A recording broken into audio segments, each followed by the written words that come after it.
Hi friends, இன்னைக்கு ரொம்பவே டேஸ்டான மீன் வறுவல் ரெசிபி தாங்க பார்க்க போகிறோம். இந்த மாதிரி மசாலா போட்டு செஞ்சீங்கன்னா மசாலா கொஞ்சம் கூட உதிராம மீனோட டேஸ்ட் சூப்பராக இருக்குங்க. இப்போ எப்படி செய்யறதுன்னு பார்க்கலாம். மீன் வறுவலுக்காக இன்னைக்கு நான் 1 கிலோ அளவுக்கு வாவல் மீன் எடுத்து வச்சிருக்கேங்க. கழுவி நல்லா க்ளீன் பண்ணி எடுத்து வச்சிருக்கேன். இப்போ ஒரு பிளேட்டில் 2 டேபிள் ஸ்பூன் அளவுக்கு மிளகாத்தூள் ஆட் பண்ணிக்கலாங்க. நான் சொல்லியிருக்கிற அளவுகள் 1 கிலோ மீனுக்கு சரியா இருக்குங்க. இப்போ 2 டேபிள் ஸ்பூன் மிளகாய் தூள் சேர்த்துட்டேன்.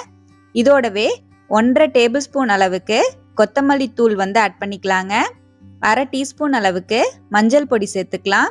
1 டீஸ்பூன் போல கரம் மசால் தூள் ஆட் பண்ணியிருக்கேங்க. அதோடவே 1 டீஸ்பூன் போல குருமிளகு தூள் ஃப்ரெஷ்ஷாக அரைச்சி ஆட் பண்ணிக்கலாம். இதோடவே 2 டீஸ்பூன் அளவுக்கு இஞ்சி பூண்டு பேஸ்ட் சேர்த்துக்கிறேங்க. இதோடவே ஒரு 2 டீஸ்பூன் அளவுக்கு கார்ன்ஃப்ளவர் மாவு சேர்த்துக்கிறேன். 1 டீஸ்பூன் அளவுக்கு அரிசி மாவு ஆட் பண்ணியிருக்கேங்க. இதோட ஒரு அரை லெமன் பிழிஞ்சிட்டு சேர்த்துக்கலாம். இதோடவே தேவையான அளவுக்கு உப்பு சேர்த்துக்கலாம். நான் 1 டீஸ்பூன் போல சால்ட் ஆட் பண்ணியிருக்கேன். மீனுக்கு தேவையான அளவுக்கு நீங்கள் உப்பு ஆட் பண்ணிக்கோங்க. இப்போ உப்பையும் சேர்த்து நல்லா இந்த மாதிரி ஃபுல்லாக கலந்து விட்டுட்டு இதோட ஒரு டேபிள் ஸ்பூன் அளவுக்கு தேங்காய் எண்ணெய் நான் சேர்த்துக்கிறேங்க. தேங்காய் எண்ணெய் சேர்த்தி நம்ம இந்த மாதிரி மசால் பரட்டும் போது நல்லா ஃப்ளேவர்ஃபுல்லாக இருக்கும். இப்போ எண்ணெயையும் சேர்த்தி நல்லா இந்த மாதிரி மசாலோட ஒன்றா ஃபுல்லாகவே கலந்து விட்டுட்டு கொஞ்சம் கொஞ்சமாக தண்ணி ஆட் பண்ணி மசால் நம்ம கலந்து விட்டுறலாங்க. இப்போ கொஞ்சம் கொஞ்சமாக தண்ணி சேர்த்து நல்லா மசாலா இந்த மாதிரி நல்லா கலந்து எடுத்துக்கலாம். அவ்வளோதான். இப்போ மீன் மசால் ரெடி ஆயிடுச்சு. இப்போ நம்ம கழுவி சுத்தம் பண்ணி வச்சிருக்கிற மீனை மசாலில் பரட்டிக்கலாம். ஒவ்வொரு மீனாக எடுத்து நல்லா அழகாக நம்ம தடவி விட்டு நல்லா நீட்டாக ஃபுல்லாகவே பரட்டி விட்டுருவோம். இப்போ எல்லா மீன்லேயும் இதே போலவே நான் மசால் பரட்டி விட்டுக்கிறேங்க. நல்லா எல்லா பக்கமும் மீன் மசால் ஒட்டுற மாதிரி நல்லா தடவி விட்டுக்கலாம். கார்ன்ஃப்ளவர் மாவும் அரிசி மாவும் சேர்த்துறனால மீனை ஆயிலில் போட்டு பொரிச்சு எடுக்கும் போது நல்லா மசால் உதிராமல் நல்லா கிறிஸ்பியாக கிடைக்கிறதுக்காக தான் ஆட் பண்ணுறோம். உங்களுக்கு வேண்டான்னா நீங்கள் கார்ன்ஃப்ளவர் மாவும் அரிசி மாவும் சேர்த்தாம கூட செஞ்சுக்கலாம். இப்போ எல்லா மீன்லேயும் மசால் நல்லா பரட்டி வச்சுட்டேங்க. இப்போ மீனை உடனே பொரிச்சு எடுக்கிறதுனாலும் நம்ம எடுத்துக்கலாம். இல்லை 1 மணி நேரம் ஃப்ரிட்ஜில் வச்சுட்டு அதுக்கப்புறமா நீங்கள் ஆயிலில் போட்டு பொரிச்சு எடுத்தீங்கன்னாலும் நல்லாயிருக்கும். இப்போ நான் ஒரு மணி நேரம் போல் மீனை ஃப்ரிட்ஜில் செட் பண்ணி வச்சுருந்தேங்க. இப்போ நல்லா மசாலாலாம் ஒட்டி பிடிச்சி நல்லா ஊறி இருக்கும். இப்போ நம்ம ஆயிலில் போட்டு மீனை பொரிச்சு எடுத்துக்கலாம்.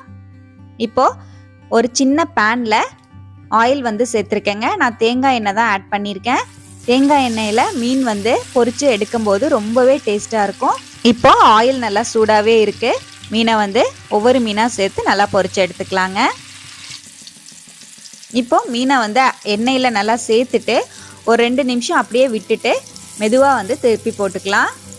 2 சைடும் நல்லா திருப்பி போட்டு நல்லா வேக வச்சு எடுத்துக்கலாங்க.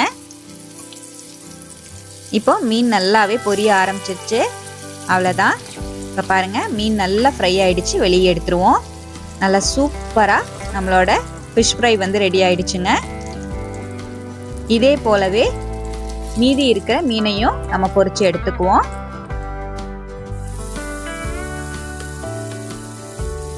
இப்போ இதே போலவே நான் மீதி இருக்கிற மீனையும் பொரிச்சு எடுத்துக்கிறேன். ரொம்பவே டேஸ்டாக இருக்குங்க. அவ்வளோதான். நம்மளோட ஃபிஷ் ஃப்ரை சூப்பராக ரெடி ஆயிடுச்சுங்க. இப்போ எல்லா மீனையும் இதே போலவே பொரிச்சு எடுத்துட்டேன். நல்லா டேஸ்டியாக சூப்பராக நம்மளோட ஃபிஷ் ஃப்ரை ரெடி ஆயிடுச்சு. உப்பு காரம் எல்லாம் கரெக்டாக இறங்கி நம்மளுக்கு மீன் சாப்பிடும் போது ரொம்பவே டேஸ்டாகவும் சூப்பராக இருக்குங்க. கண்டிப்பாக இதே போல் நீங்களும் ட்ரை பண்ணி பாருங்க. ட்ரை பண்ணி பார்த்துட்டு எப்படி வந்ததுன்னு மறக்காம கமெண்ட்ல ஷேர் பண்ணுங்க. நம்ம சேனலை ஃபர்ஸ்ட் டைம் பார்த்துட்டு இருந்தீங்கன்னா ப்ளீஸ் சப்ஸ்கிரைப் பண்ணி ஒரு சப்போர்ட் கொடுங்க. லைக் பண்ணி ஷேர் பண்ணி கமெண்ட் பண்ணுங்க. Thank you friends. பாய்.